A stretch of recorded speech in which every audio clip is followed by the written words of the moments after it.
Welcome to episode number 26 of British Strength Radio, starring me, Big Alexander Clark, and also featuring the pretty powerlifter himself, Andy Smith. No, episode number 26 of British Strength Radio with Andy Smith, the pretty powerlifter himself, deadlifter of 600 pounds. Again. Bencher of 170 kilos. Again. You squatted 600 pounds yet? No, I'm like 5 kilos off it. Darren Sloan will tell you that that's not a real man's weight then. Yeah. But you've done all this, 82 kilos body weight. Well, I was 83.8 at this comp, but I didn't do it. You've done it before at 82.5. Yeah. Just to give you a brief intro. So 81 kilos. So you've also Without a done. cut. You're also the owner of Lift Gyms Edinburgh. Yep. You're a hybrid athlete. You don't just do this, you do quite a lot of cardio stuff, which people can hear about if you listen to the previous episode that Andy was on. Just scroll down on the feed of this podcast and you can find that. Loads of info on cardio and powerlifting and strength training when you combine them all there. Anything else I need to say about you? Phenomenally good looking. I'll give you 8.5 out of 10. Pretty nice, that is. It's pretty, like, you got to take that. I mean, considering how good we are as friends, I was expecting a 9.2. I'll give you 8.7. As long as you give me one. Wait. Okay. We'll cut that out.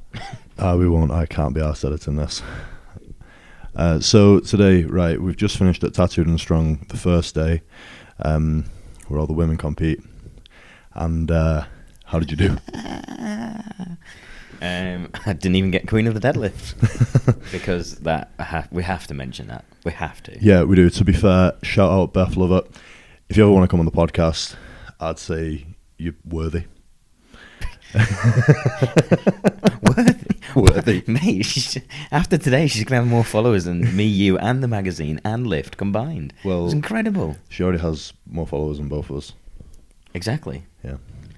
Not both combined, though. We're a powerhouse combined. Yeah. But yeah, she deadlifted 240 kilos at less than 75 kilos body weight. It was fucking mental.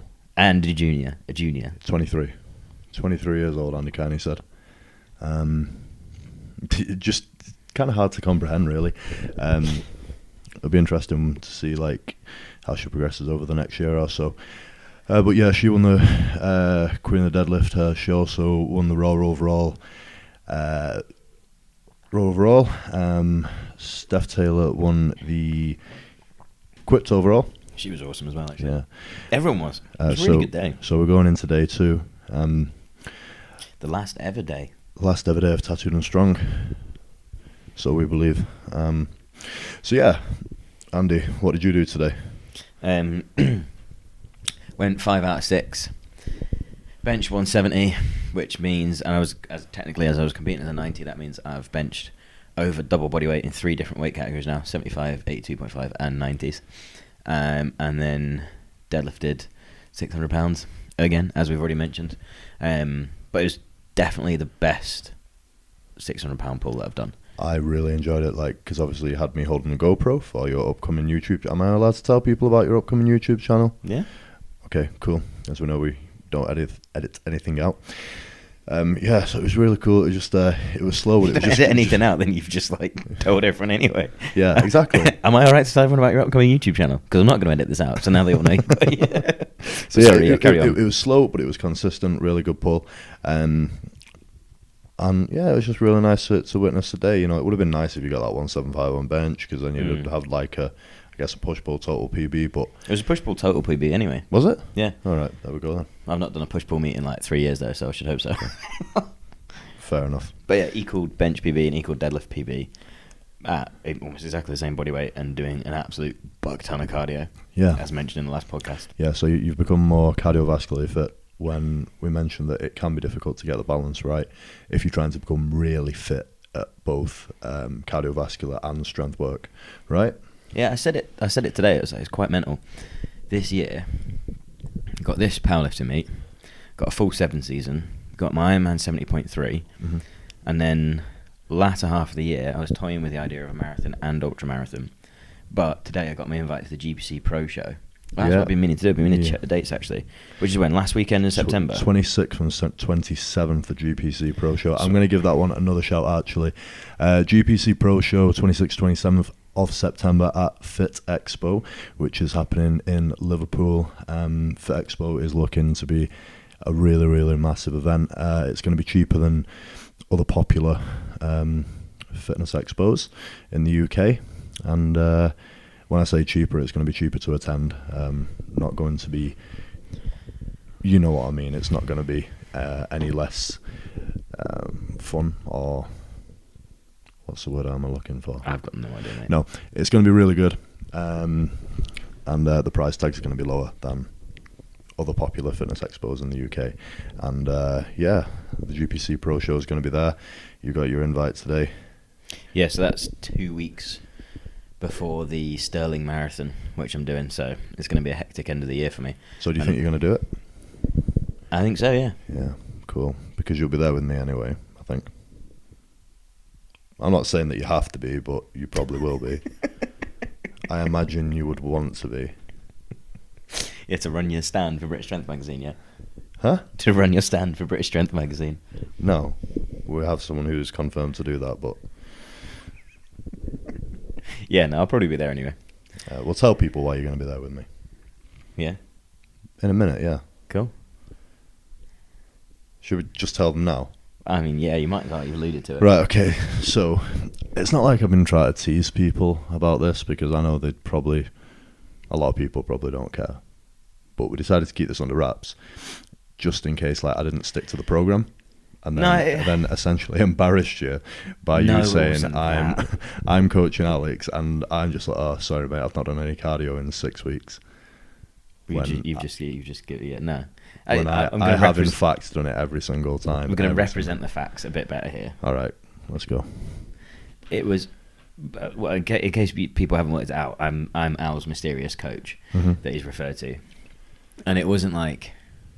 It wasn't some like weird reason why we said it, but it was just like, I feel like a lot of coaches not force their athletes, but pressure their athletes to put coached by on like every, like sometimes even in their Instagram bios. And that, to me, it's just like, if you want to tell people, you can tell people who's coaching you. I'm not coaching you for any kind of validation. And it's the same with any of my clients. They all know this. I don't ask to be tagged in anything, because realistically, it doesn't really matter about the coach. It's about the lifter doing and adhering to the program and sticking to it, and how well they do that. So yeah, it was just kind of decided to keep it a secret. Yeah, and it was quite funny because you after the first one. This was why we really did. Because after the first one, you got a load of people message you and were like, "Oh, who's this new coach?" And they were guessing some hilarious people. Yeah, and you were known as the boss man. And if you ever gonna spell the boss man, it has to be with $signs as the S's. I did not request. I didn't request that. I completely made that up. But that's how you do have to spell it.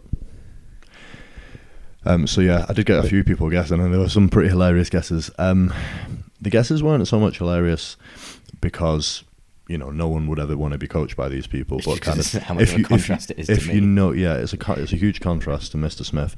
But if you know me and if you know the way I work and the way I think, it's not that I don't think I would work well with these coaches. I don't think that I don't agree with their methodologies. I think that it's more that how workable it is with me. Like, I think our mindsets with some of these guesses that people put out there would just differ so much. Do you know what I mean? Yeah. I kind of have to know. I have to know the whys behind everything I'm told to do. Yeah. What do you mean? Do you mean I'm needy and like, I message you all the time? No, you like to ask questions. And, and you're like, oh, that was a weird gurgle. Did that come through? I didn't hear it, no. Oh, but no, just reference to it. Yeah, you know, it was quite funny. You'll hear this in the podcast after this one. Richard Foster, Rick, who you met today, of Strom. Hi, Rick. On the previous podcast we did one on harm reduction with PD use, which is coming out next. And he farted towards the end of the podcast, and I genuinely thought it was a motorbike going past, and I alluded to that on the podcast. It was fucking hilarious. I thought it was a motorbike going past the unit, but it wasn't. Yeah. So anyway, you're coaching me. I am. It's been going well. Yeah. You've hit rep PBs. You've hit PBs and well, considering it's push pull prep, you completely changed your squat stance, and it's eased your knee pain significantly. Yeah. Implemented more cardiovascular work, which has definitely made this prep easy in terms of weight management from that standpoint, and also from just a general fitness and health potential. Yeah, I feel like I do feel the difference. Do you know what I mean? You're noticeably less winded just walking around and stuff. Yeah, and I feel like you say, lighter on my feet. And I have found that on certain cardio sessions, like doing the cardio sessions, because I've probably not tracked my heart rate as much as I should do, I've noticed that my heart rate has been lower whilst doing the cardio. I really should have tracked my resting heart rate, but what's putting me off is that my heart rate monitor strap that's over there is shit. And you've just given me a good one, so I'm going to start using that, because we feel like it's underreporting my heart rate, don't we? The one I've got. Potentially, yeah. Either way, this one's either that or I'm really fit. Yeah. No, we think so, but no, it's been really good. It's been what I was saying this to Dell today. Hi Dell. I said that as well.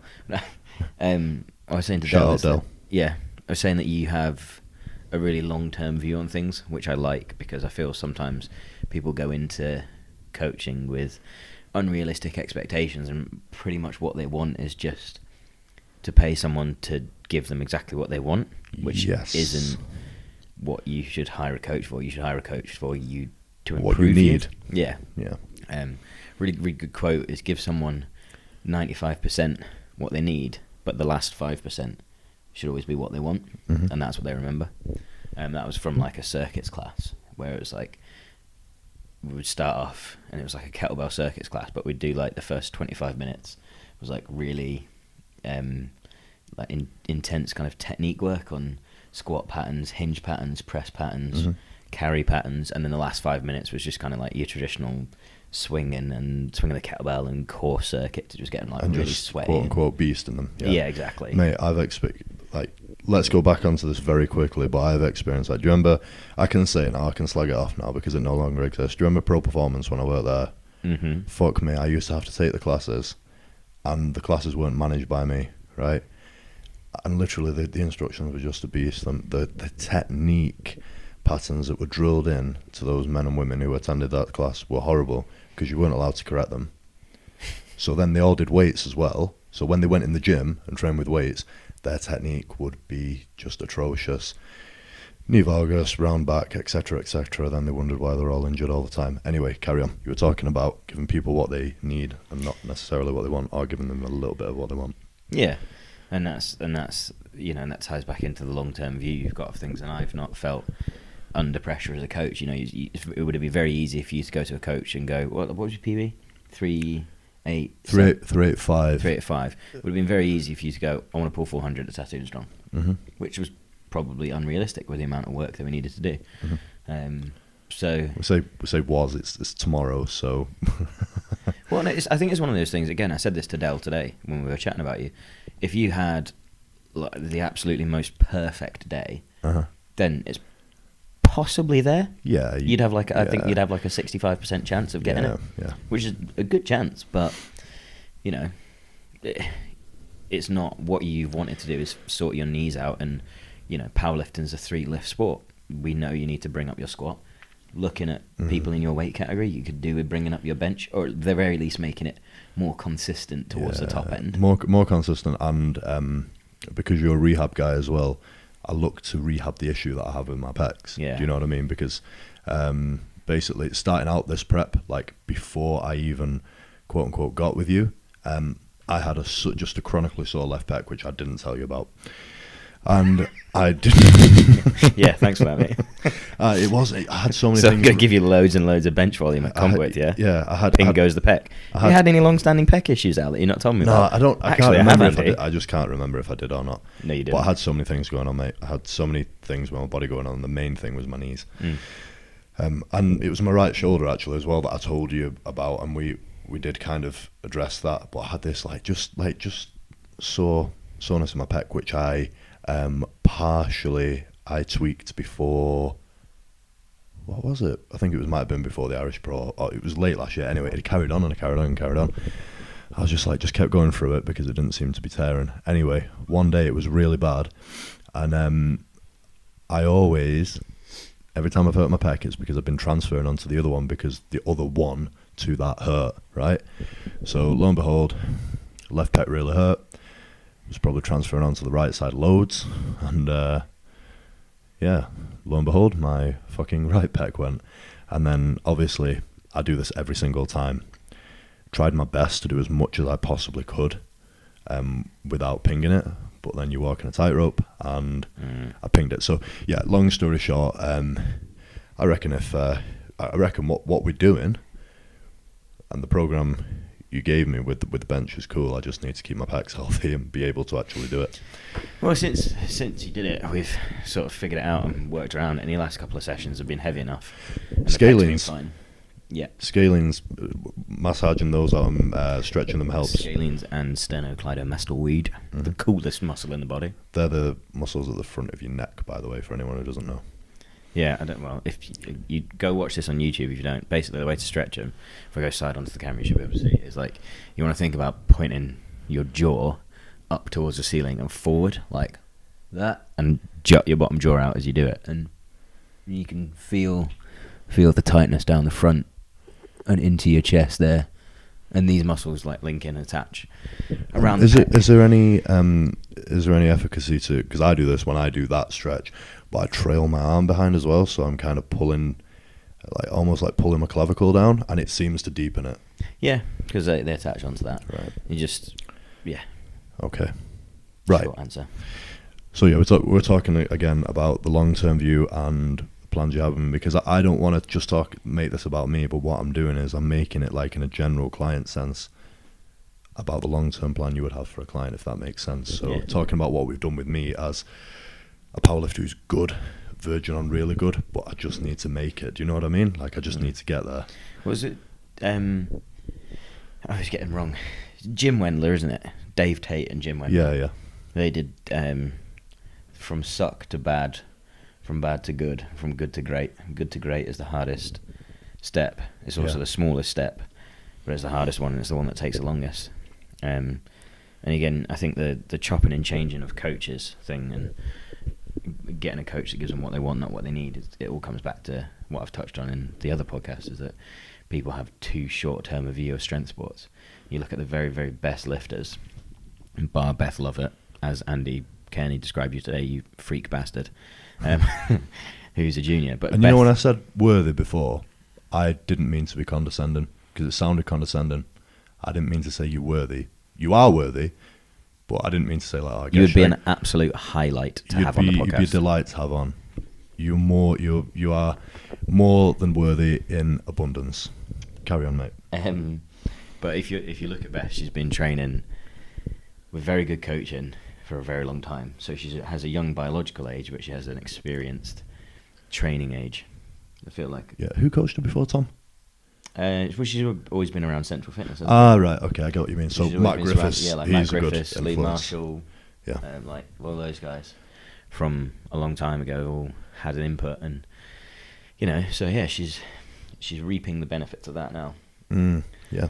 But yeah, like people need to take a long-term view to their health, their performance, all of these things. And like, yes, you can always have short-term sort of targets or objectives or what goals, whatever you want to call them. But if you take a long-term view on things, that's when you'll get the best results, and you'll learn consistency, you'll develop discipline, which is what you need. You start off with motivation, and you turn that into habit, and then habit becomes discipline. Yeah. And yeah, people need to have that mindset, and the better you get, the more that mindset is important, because the law of diminishing returns, it becomes significantly harder to make let me rephrase that. Let me start again. It becomes significantly harder to get smaller and smaller incremental progress. Yeah, I'm noticing that now. It's basically why I came to you, because I started going backwards for a year and getting more and more injured. Well, that's it. I mean, you like, unofficially, you came to me, about 6 weeks out from Andy Bolton? Yeah, we discussed it. In fact, it was probably later than that. I was probably 2 weeks out from Andy Bolton. Talking about your knees. Sorry, unofficially. Yeah. So Al it was more. It was actually closer than that though to Andy Bolton, even about my knees. I only prayer stretched. I remember for about 2 weeks before that. Yeah. You only gave me that then. Yeah. Not prayer stretch. Sorry, couch stretch. Yeah. But Al's problem was in the 2 comps before that. Yeah. That he would, if you can go back and watch videos on his Instagram, he'd get to the top of his deadlift and just wobble around, and it basically fell over. Yeah, I've fallen over. The bar's gone forward. I've hitched a sumo somehow in the past, probably because of the same problem. And it is, like you're going to probably say, it's down to being tight here, being tight around the hip flexor area. That contributes, definitely. This is the thing, you can never, like, with rehab and with coaching, you never know for sure. No, it can be a combination of just not being as strong in the glutes proportionately as well. Yeah, and like there's always different things that can contribute. But if you don't have to hit the nail on the head. You just need to hit a nail on the head that creates the right effect. Yeah. And for the thing I noticed with Al, and have known for a while, is that he didn't stretch much. No. And in the sumo deadlift, the position that you're in at the top, externally rotated at the femur, etc., you don't have much of a platform for balance. So if you've got a muscle that is restricted coming into full extension, so that means squeezing your glutes basically, and you can't get your hips all the way through, then that's obviously going to play with your balance in a very, very fine skill. Mm-hmm. So the first thing I got Al to do when he asked me for my input was just to do that simple stretch, and it was awful. And then literally, like, you had did you have one more heavy deadlift session before the comp, and it went before the Andy Bolton, it went like an absolute charm.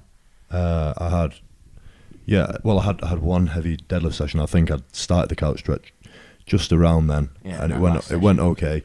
And then on the Andy Bolton deadlift challenge, my lockout was good, 385. Do you know what I mean? Without any. All of your lifts. That was the best your deadlift's ever gone. Yeah. So yeah, it's just all of these little things. And Clive Woodward said this with the 2003 England Rugby World Cup winning team. He didn't look to come in and make sweeping changes. He looked to come in and do 100 things 1% better. Mm-hmm. There's not 100 things that you can do in powerlifting, but the things that we've been working on with you are the things that I work on with most of my clients. Getting your shout out. I don't know if you'll listen to this, but shout out to my really, really good friend Lewis Pratton, who's just opened a gym in Bristol. Habits are the absolute key. Habits and health. So for Al and for all my clients, we're working on his adherence to the other things. So he's always been good with his nutrition and training from like the bodybuilding days. But as individuals, if we program for ourselves, myself excluded from this because I'm a sadist, we tend to program the stuff that we like.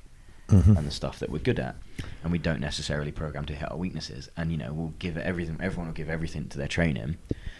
But even if you say you train, what's a long powerlifting session, like 3 hours? Yeah. Say you train 3 hours 5 times a week. That's only 15 hours. There's a lot of time left in the week for other things. Yeah. So you look at your mobility, you look at your sleeping pattern, you look at your nutrition, you look at your just general activity. Look at your stress levels, get you meditating. We've not done any of that stuff yet, but we'll get I into actually want to. Remind me later. Thank fuck. I want to get into meditation. I've wanted to get into meditation for years and years and years since I heard about Ben Pakulski liking it. I'm a big fan of Ben Pakulski. So, and it's not just because I'm a big fan of his. I see all successful people in the world, really, not all of them, but a lot of them do meditate, and it seems to be a bit of a key to unlocking a part of you that you didn't know before. There's definitely. I don't know how I'd describe it as a feeling. I've done bits of it. I have done bits of it, like a very, very, very simple way of doing it, and I still do it occasionally. But I want to make it a habit, like you just said. Habits are really, really important. Yeah, and all these things will add up together. So like Al's sleep, and if anyone out there struggles with their sleep, like potentially like shift workers and stuff, they can try this. But Al's sleep, it was shocking, wasn't it, when we first started working? Yeah, I think like 4 or 5 hours a night. Yeah, just really undisciplined. Yeah, that's all. Just going to bed at like 1 a.m. for absolutely no reason. Yeah. And it was just like, okay. Just being lazy with getting to bed, basically, which is counterintuitive. If you feel tired, you should go to bed. But me, I was so fucking tired that I didn't want to do the things before going to bed, like eating my last meal. It sounds ridiculous, but I would put it off, and then I would eat so late that I would get into bed really late. Yeah, so it was like without that, it was the little thing that it would have been really easy for me to go in and say, right, Al, you need to go to bed at 10 o'clock. But he's never going to do that. So I just said, just do your shit and then just nap on the sofa from 10 till like 12, then wake up, have your food, and then go to bed. And straight away, we got you like an extra hour's sleep. And then it was like, okay, can we push that back by half an hour? Yeah. Can we add in like a half-hour nap at some point in the middle of the day? Yeah. I basically get my sleep where I can. Obviously, very lucky being self-employed, having my own schedule. Sometimes I literally, even if I do it by accident, I'll sleep like 6 p.m. till 9 p.m. Most people can get back to sleep by then, after they've done that. But I would have another meal then, go back to sleep at like 12, and get another 6 hours. And then on those rare nights, I'll get 9 hours. I feel really good the day after. Yeah, we've pushed you up on average from like 4.5 to 5 hours of good sleep to 6.5 to 7 hours of good sleep. Yeah. Certainly 6. Certainly 6. And it's one of those things, again, taking a long-term view. If we can keep, and for people that struggle with their sleep, even if you can just get yourself 15 minutes extra and just add to that 15 minutes extra by 15 minutes once a week, then over the course of a month, that's an hour's extra sleep a night. Over the course of 3 months, that's 3 hours a night extra. And as well, like, don't be afraid of napping in the afternoon too much unless you struggle to get to sleep at night. Yeah. Because just through reading, listening to, in fact, Matthew Walker's Why We Sleep, humans are designed to be biphasic sleepers. Literally, like, in up to recent times, pretty much, in the Mediterranean, places like Greece, they would do 7 hours at night and then 1 hour in the afternoon, the siesta thing. And they stopped doing that, and apparently coronary health markers like shot right up once they stopped the siesta thing, because they wanted to kind of equalize with modern society. But yeah, we're designed to be, all the tribes and stuff, they're all biphasic sleepers. Yeah, that is an interesting book and an interesting guest to have on podcast. Apparently some of his stuff is sensationalized, but he's the head of sleep at Google, so like, surely he'd be. I know. But they'd rat him out, and just listen. Let me finish. Okay. What I was going to say is, I challenge anyone to consistently get 3-4 hours of sleep a night and say they feel great, compared to if they were regularly getting 7 or 8 hours sleep a night. Yeah. You don't need to necessarily go into the ins and outs of it, but just sleeping better will make you feel better. If you feel better, you will perform better. Yeah. And if you sleep better, you are more likely to make better choices when it comes to your nutrition. You're more likely to have more energy to make better choices when it comes to your other habits that will aid your performance in your lifestyle. So I think it's a holistic package. Yeah. It's like today. I mean, last night I had enough time in bed, but I just, for some stupid reason, was awake from 4 till 5. Couldn't get back to sleep. Felt a bit crap by the afternoon. I was in a right bad mood, wasn't I? Were you? I didn't really notice. You just said that you could tell I was in a bad mood. So I went to my car, had a nap, and then I came back and I was... Did I say... No, I said I'm not really in the mood for something. And then you said, oh yeah, I can tell. All right. Yeah, you weren't like, oh Alex, you're in such a bad mood. You made me fail my third bench attempt. You didn't say anything like that. Well, you did. Forgot an excuse now. No, but I went for a nap, and you do feel better. You do feel better when you're refreshed. It's restorative, yeah. Yeah. But let's just kind of give people an idea of what my training has been like. Just a general overview. I'm not talking about like set by set, just kind of like what type of stuff I've been doing, what I've been working on, like what have the sessions been like in general, how many sessions, rest periods, what's the cardio been We're working like? back from, the way I do it is, if there's a specific date, a specific comp date, we'll reverse engineer from there. So the first thing we did was talk about your competitions that you had this year, which are? So there's Tattooed and Strong tomorrow, then there's the BPF British, which is like, when we're talking about working back, it's like a second priority comp almost. Just say the comps first. Sorry. Right. Tattooed and Strong, BPF British in May, I think. Then GPC Pro September in wraps. Then WRPF Worlds in December in sleeves. So then the next step was to identify. So that's a lot of competitions, very different competitions as well. So the next step was to identify the priority for those competitions, which was. So joint number one. Is there a joint number one, or did we prioritise one over the other? We hadn't made that decision. All right, joint number one is the last two at the end of the year. GPC Pro and WRPF Worlds, obviously. And then I would say probably priority number two is Tattooed and Strong. And priority number three is the BPF British. Because all you need to do is hit a total. Yeah, I'm not looking at, like, we're going to go for a 9 for 9 day, like a certain 9 for 9 day, aren't we? We're not like looking to fail any lifts on that day, which you never are anyway, but you know what I mean.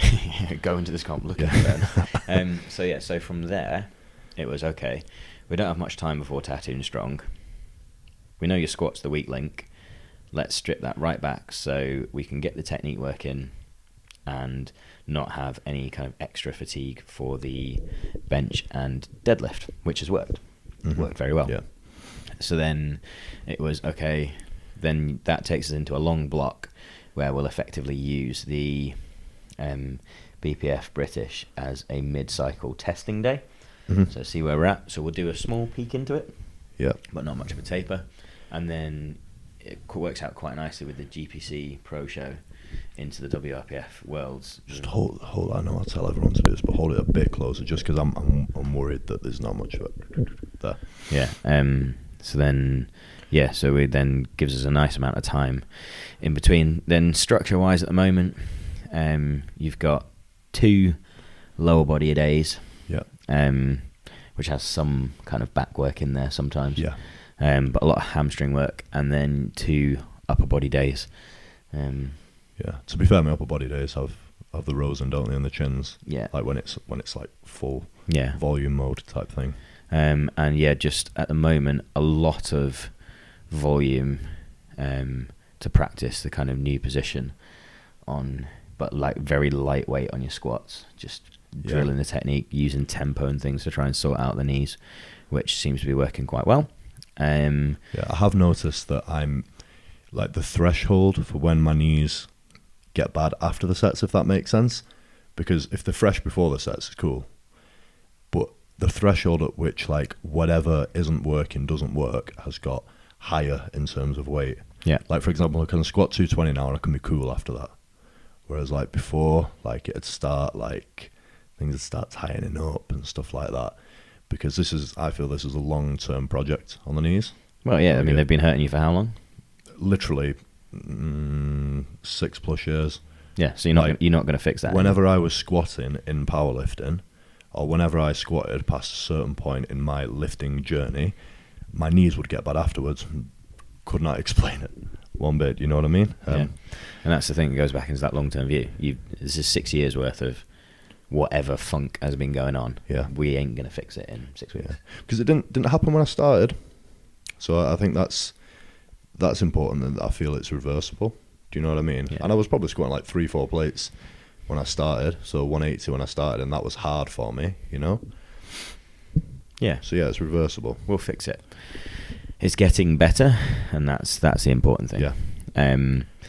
And now it's getting better to the point where it's not interfering with your deadlifting, which is a huge win. And also, no shoulder, no elbow fuckery with the new squat technique, which is a big win. And it doesn't irritate your scoliosis either. So again, another big win. And it's more of an actual workable stance, because that super wide stance, like, it wasn't optimal. It's just plain to look at that it's not optimal. I was just trying to work around my knee pain. So if you look at what we've done with the squat is gone right. We don't need to squat heavy until September and then December. So we basically had 9 months to fix the squat and get it back. We need to do some work in wraps for the GPC Pro show. You are doing wraps, aren't you, for that? Yeah. And then WRPF will get another block without wraps after that. So we'll look at skill specialization and skill acquisition for that. So what that means is that I will be squatting both with wraps and without wraps the entire way through, because squatting and wraps is different. It is a skill. The focus will just go more onto the wraps, probably like 8 8 to 10 weeks out from GPC Pro Show. So we'll probably take out the heavier sleeve day then.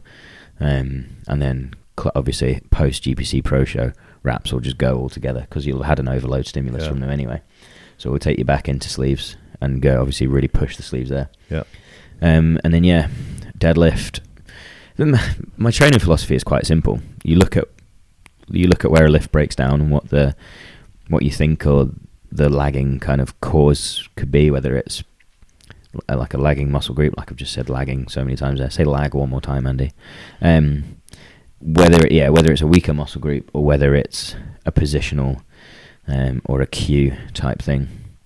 And then basically apply what you think is the fix. Monitor if there's improvement, if there's technique improvement, whether it's weight on the bar, technique, whether it's control, whether it's feeling, whether it's RPE. If there's some kind of improvement, stick with it.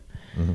And I think a lot of people overcomplicate training, always looking for like the latest kind of like techniques and like wave this and all of that stuff. And a lot of the time, and I've noticed that like on my training blocks, it literally has just been the same actual workout each week, and everything's been the same RAR. This isn't like the whole way through. I'm talking 4 weeks at a time, but the weight changes because it's based on RAR. If anyone doesn't know what RAR is, reps in reserve. It's basically RPE, but it's a reverse scale of it.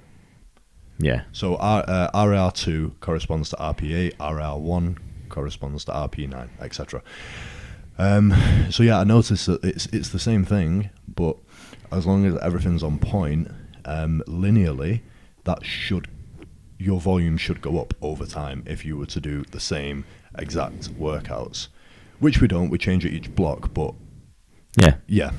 And that leads you to consistent progress, and that's shown itself up in the form of these PBs. And it's not just that you've been hitting like a PB single. You've hit weights that you hit for one single in your last prep. You've hit for 2 doubles in this prep. Yeah. Or like 365 for a double and 362.5 for the next double. Yeah. So your actual kind of volume PBs is massive. And I do think we flew a bit close to the sun in that last week. I was and ahhing when we changed it. I think we took one session where we went a little bit too far because you had that perfect session, and then next week it just wasn't quite there. Yeah. So I think we maybe accumulated a bit much fatigue. But again, I think I did 2 heavy weeks, 2 heavy double weeks, and the week after it wasn't quite there, and then the week after that, obviously we tried to push it again, but I was going through my warm-ups, didn't account for... It dropped to singles on that week, didn't it? Yeah, so I was going through my warm-ups, didn't account for the fact that I then went on to the exact competition equipment. I mean, I've got a deadlift bar in our garage, and I have some calibrated plate action going on, but it's not the same as having a Texas bar and all calibrated plates. And again, skill acquisition. Yeah, it felt fucking great up to about 320. It felt lighter at 320, so I took the big jump, went to 370, but just ended up doing a single with it. 365. Just ended up doing a single with it because it just didn't feel right. The double was there. The double was 100% there. Again, it's just that skill acquisition. Yeah. And that's but you look back at the training block cycle as a whole, and that's the job of a coach is to learn from that as well. Yeah. So from my... Well, then I hit it better the next week. I hit the same weight better the next week. Yeah, because we reacted to that immediately, and just lowered the volume of that session, didn't we? Yeah, you messaged me and you're like, well, send me the videos. Again, being self-employed and a full-time gym owner stroke coach, I'm lucky in that I can respond and react like that. If someone's got a really important session, I can have a look at it there and then. So what do? We chopped the rest of your session intensity and volume by 50% each. Yeah. So really literally 180. Yeah. And we had 4 sets, you just went to 2. Yeah. And then next week you absolutely smoked those weights. Yeah. So yeah, we flew a bit close to the sun, but it's fine because I know that when I deload, when I've done something like that and then deload, and I've had like a bad session in the gym, I know through experience that I go to comp once if I've deloaded and tapered properly, and like it looks like a different lift. The thing is, you say bad session. People carry over like not very well, but I carry over very well. Go on, carry on. Yeah, you say bad session, but you still hit that same weight for a single that you failed for a single in your last prep. Yeah. So I actually failed 350 for a single one of my singles before the Andy Bolton deadlift challenge, believe it or not. Yeah. When I pulled 385. And that's what I mean. And you just failed 365 for a double. Yeah. You got the first rep, but you didn't get the second. And that's in the context of this prep. That's your bad session, which is it's a good place to be. It's a significant PB double. What you hit the previous week, was it 355 for a double? I think I did 352.5 for a double. That was the first quote-unquote bad week. 352.5, but the week before that, I'd gone 360. I did my first double at 360. Then I went down to 355. And hit that for a double. Yeah, hit that for a double, and that was really fast. And then I think I went maybe 345. So the volume at that massive, that intensity was really, really big.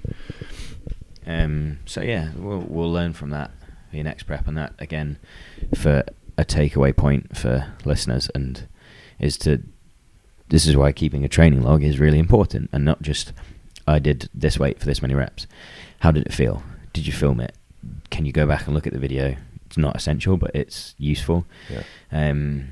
What was the feedback you had at the time? What was the feedback the next day? What was the feedback 3 days later? Did anything start niggling? Did anything stop niggling? All of these things, you should be noting all of these things down. Yeah.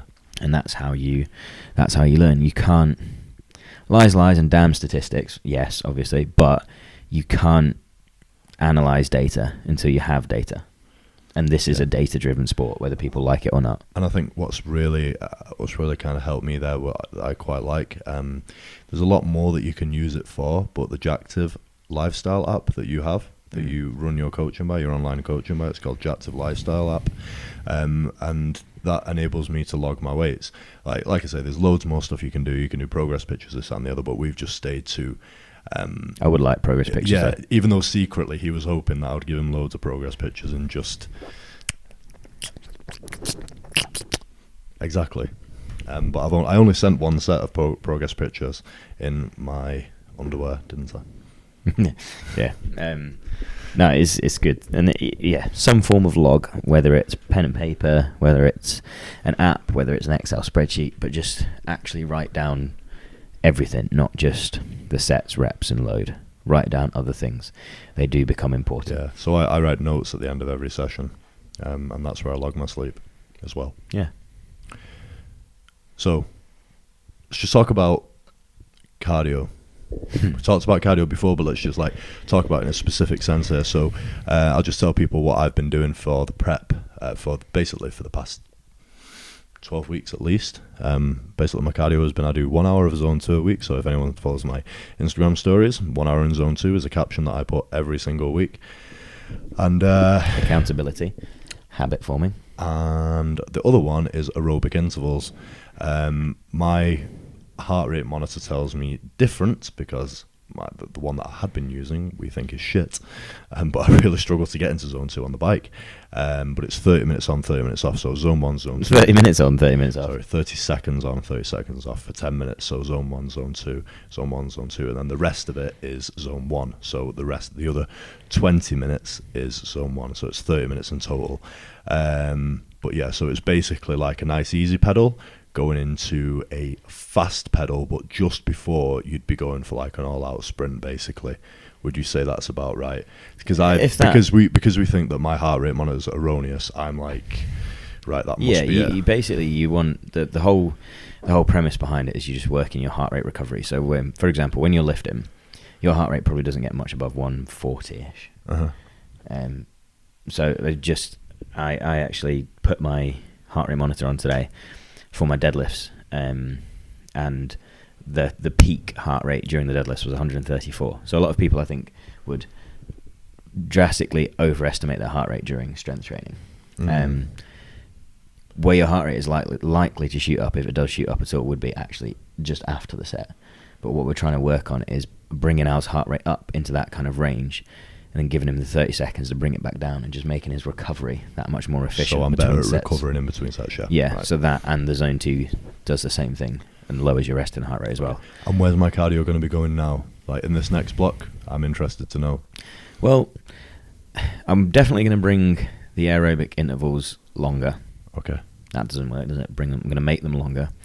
I would like to bring in a proper anaerobic interval session as well. So that would be, for example, It wouldn't be heart rate focused. It would be, we'd track your heart rate just for data, but it would be like a 3-second max effort sprint on the bike, followed by a 57-second recovery, potentially building you up to a 5 to 10 second sprint with a 50-second recovery, and just like probably 3 to 4 of them to start with, and then some zone 2 before and after, building up to maybe 10 of them. And can you guess why that would be useful? Well, that's kind of almost like doing like a big double, then having a 1 minute rest. Yeah, pretty much. It's a similar idea. It's just it will replicate the harder sets more. So like you'd set 10-second max effort on the bike is hard. Yeah. But that'll replicate like a set of the sort of similar effect of like a set of 5, like a really heavy hard set of 5 to 8 deadlifts or squats. Yeah. You know, the ones that leave you like proper panting. Yeah. But again, without any of the impact, and again, just making your heart really efficient. But we'll need to monitor your fatigue carefully with them. Hence why I said start at like 3 lots of 3 seconds and build up slowly. And then, to be honest, it won't change that much because what you're doing is working. You're not like me. You're not trying to be an Ironman. You're just trying to get healthier. And we can do that with 2 or 3 cardio sessions a week. What I might do to start with is alternate the anaerobic intervals with another blot of aerobic. So week 1 would be aerobic, zone 2. Week 2 would be aerobic, anaerobic, zone 2. Week 3, aerobic, zone 2. And so on and so forth, yeah. But that'll be it. Might get you swimming, now that I know you've got a pool around the corner, or some aqua jogging, because you're probably not a very good swimmer in terms of being able to control your heart rate. Oh, okay. I was going to say I'm just another Eddie Hall. He sleeps loads, or he slept loads. Yeah. But yeah, so I might get you doing some aqua jogging, or maybe using the pool for sprint training. The only problem with that is if the water's, because it looks like a proper racing pool, so the water temperature is probably too low for you to just kind of stand in and recover. Okay. Might be some benefits to that with like hydrostatic pressure and actually like cooling you down and things. But yeah, we'll see. They have a sauna there too, by the way. That's separate to the cardio stuff, but yeah, that would be good for you, just general health and well-being if you can get there. See, it's weird. You know, when I set that 920 total, the only other factor I can think is I had a sauna the day before to cut weight. I spent a lot of time in Jack Levette's infrared sauna at Spartan. I can't wait to get down there. I really need to get down and have a chat with Jack. Yeah, it's good. I've not seen Spartan 5.0 yet, but he's moved. Should we take a trip? Can do. Yeah, I've not seen it. He's moved premises. I'll get the train. Yeah, I'll get the train down. Yeah, I'll meet you in Newcastle. Yeah, cool. Jack Levette, if you're listening, we are going to come to you. Oh, that sounded so weird. At least you didn't say it. Actually, it doesn't matter what you didn't say. Jack's like, please do not come to see me.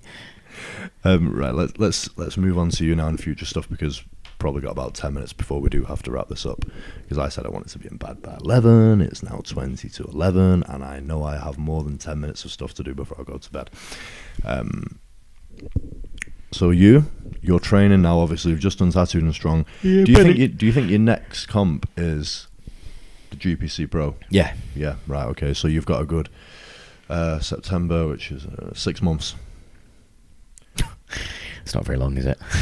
Well, it is quite long in terms of like how many the amount of comps that people normally do in a year. Like it's exactly half a year away. Yeah, I wrote about this in my editorial and for the current issue 24, and I just think people do too many comps, and sometimes it's a lack of confidence because they think that like, oh well, if I just keep trying, I'll. Do you think they do too many comps, or they go too hard at too many comps, or both?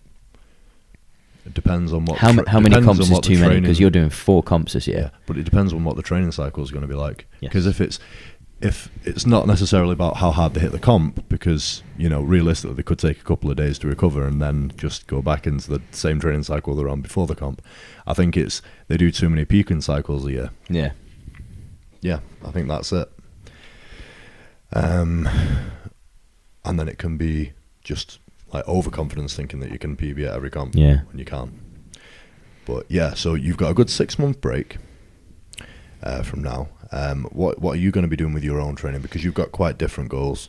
Yeah, my next actual event is, I've got 3 close together. I've got the Ironman 70.3 in June, early June, which is a 1.9 kilometre swim, straight into a 90 kilometre bike, straight into a half marathon. Right, so this 90 kilometre bike, where do you go? Well, it's round Staffordshire. Okay. I think it's 2 45 kilometre loops. Right. So it's some pretty nice scenery, I take it, or is it just just roads that you would... Along B roads and stuff. And, yeah. Cool. Is this something that you can spectate? Yeah. And how would I do that? Coming to Staffordshire on the day? Well, yeah, I know, but if I'm stood there, I'm going to see you for 10 seconds. But what do I do? Do I follow you around in a car? What? I don't get it. No, you generally the best place to go is the end. There's certain points depending on the course. If it's a loop, there'll be certain points where you can, kind of like a Formula 1 race. Yeah. Yeah? Yeah, like that. Okay, so like it's two loops, so I get to see you for 20 seconds. Well, I don't know how long it is. And then you've got the swim as well, so you can spectate me at the swim and then go. And depending on the course, the time it will take me to get around one loop, you may be able to move to various different points and see me at multiple different points of the course, especially if you are vehicularly enabled. Mm-hmm. So that, then half marathon run straight after that. So that's one event. Then I've got the 3 Peaks Challenge with the sevens team. And I'm playing sevens from March. Last tournament? No, start of April. Start of 7 season. Is this going to be in the UK, or will you go to Dubai again, or is that if you? This is in the UK this year. So yeah, I'm playing sevens from March right through till May. Then we got the 3 Peaks Challenge, which, if you don't know, is climbing the 3 highest peaks in the UK in 24 hours. So we've got Ben Nevis, Scafell Pike, and Snowdonia. Do you want to give a shout out to the cause on that one? Yeah, so the team I play for is called the Hearts and Balls Mighty Bobs. We're affiliated with the charity Hearts and Balls, which is a charity that provides aftercare for rugby players who suffered life-changing injuries through the sport. So, for example, paralysis. There's a link in my Instagram profile. If you click on that, you can go through to donate, and any donations are greatly appreciated. We're trying to raise over £5,000 for the charity, and that money goes directly towards vehicles for these people, at-home care, basically any kind of services that they need. So yeah, I'll be posting more about that near the time as well. Cool. So then early August, I've got a sprint triathlon, which is a very short one. So I'm just going to go in and try and absolutely annihilate my PB. So that's a 750 metre swim, 20 kilometre bike, and the 5k run. And then, now it looks like the GBC Pro Show in September, and then the Stirling Marathon in October. Yeah, and then you get to finish the year by coming to Russia with me. Yeah. We'll go to Russia, friend. Drink vodka. And then машина, пожалуйста. Спасибо. Don't know what that means, but good. Привет. Oh, that means hello. Привет means hello, doesn't it? All I know is... Dozdevenya means goodbye. Or yeah. Dovzdevenya or Dostevenya. Dostevenya. All I know is that vodka, пожалуйста, машина, спасибо means vodka, please, and then a taxi, thanks. I know that shluka means whore. Vodka, пожалуйста, шлюка, пожалуйста, да машина, спасибо. Right, anyway, yeah, so that's my year. Currently, until the Ironman, my resistance training is going to go down to 3 days a week. I'll be doing my whole body each day, a push, a pull, a squat, a hinge, and a carry. And then some kind of hamstring or quad isolation, so a knee exercise. 2 additional, they are resistance training days, but I don't class them as such, but they're basically elbow days. So doing things like layback bicep curls to work the bicep in an extended shoulder position, similar to how to prevent elbow pain during squats and bench. So incline curls, basically. If that's what you call them, yeah, I call them layback curls. Okay, yeah, just anyone with a bodybuilding background will think incline curls, won't they? Yeah, so incline curls. But we're talking like maybe I think that's like 5 sets total. And things like single arm overhead tricep extensions, again working the elbows in an unstable scapular position. Then 2 metcons a week, CrossFit style, and then 2 bike sessions, 2 or 3 runs, and 2 or 3 swims. So whichever one I do 3 in, the other one I do 2, and they'll alternate week by week. Yep. And that'll end up with that'll culminate in some pretty nasty brick sessions, which I'm already dreading them, but like double bricks. So where you go from bike straight into a run, back onto the bike, back into a run, to simulate that running with just heavy legs. So yeah, I'll be doing, I think the hardest one that's in my block is an over distance double brick. So it's 50k on the bike into 15-kilometer run, straight back into 50k on the bike into 5k run. So you do 100 kilometers on the bike and 20 kilometers running. Fuck me. Is that on a spin bike, right? No, that's on my bike out on the roads. Oh, okay, right. And do you do what's the most you'd ever do on a spin bike? Most I've done so far is 2 hours. But it's a watt bike, not a spin bike. Right. Does it have the same seat as mine does, though? No, it has a harder, firmer seat. Jesus I just have Christ. proper shorts. Right. If you get into the right position, you've got cushion ones. Yeah, but if you get into the You right lean position, forward more than I do. I do it as if I'm doing fucking cardio, like back in do it like a bodybuilder. 2006. Yeah. With your Branch Warren videos on in the background. Yeah, I don't believe you've never watched like the Mr. Olympia videos. The only video I've watched of Branch Warren is in Generation Iron with Generation 9 2, where he falls off the horse, and it's one of the funniest things I've ever seen in my life. Quick story about that, right? Okay. So Chris Jenkins was... Chris, you can come on the podcast at some point if you want. I'm sorry for telling you second-hand story. I know you can do judo, so please... Chris Jenkins is one of the funniest people I've ever met in my life. Don't Ipponsi Nagami when you next see me. Do it, Chris. Just batter him. Right, so... Absolutely have him. You're a fucking legend, Chris. So basically... Remember Trutnov? 2015 GPC Europeans. He told the best fucking stories. How good were his stories on his table? Amazing. Just amazing. He was just full of them. So yeah, he was sponsored by Gaspari at some point. I don't know if he still is. So he got the opportunity to go over to America and things like this. I might be butchering some of the details here, but they had dinner with Branch Warren once, and they talked about that very incident with Branch, and Chris was like, "Oh yeah, that was really funny," and he was like, "What? Sorry, where's Chris from?" He's from Wales. Right? Oh, is he? Sorry, I wasn't getting that from your accent. Really funny. So he said it was really funny, and Branch Warren didn't find it funny, and Branch Warren was very, very angry at Chris Jenkins, apparently. So the crux of the story is, the moral of the story is that Chris Jenkins made Branch Warren really pissed off, made him very angry. What? Oh, amazing. I just picture Chris Jenkins getting Branch Warren absolutely fuming, raging, damping. Yeah, because Branch, like, he's a pretty intense guy, isn't he? I don't know, I've never met him. Have you not, like, you've not watched any videos of him either, so that's why you don't know. He's an intense guy, he's a man's man, he does his hunting and stuff like this, but I still think that Chris could handily beat him in a fight, so no matter how pissed off Branch was, there's not much that he could have done about it. And given his injury history, probably would have snapped something trying. So, shall we wrap that one up there, Andy?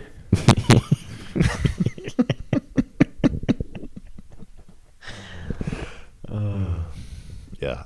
Right, I've not said this yet, but if you would like to support the generation of future episodes of this podcast, head over to BritishStrengthMagazine.com and subscribe to British Strength Magazine, rather. We have the brightest minds in the UK strength sports industry writing for the magazine, like Andy Smith, who is going to write an article for issue number 25. And we have interviews with the UK's strongest athletes. And if you would like online coaching and learn how to get fit as well as strong, like me, and healthier, like me, don't have to be as extreme as me though, then yeah, feel free to give me a shout, even if you just want to ask some questions. And I do give out, I know it doesn't look like it from my social media, but I do answer DMs that people send me a lot. I just enjoy helping people. I recommend it. I recommend him. Arf. Did you hear that? What? Arf. That was the seal of approval. Right, let's wrap this one up. If you're in Scotland ever, go to lift gyms. Edinburgh.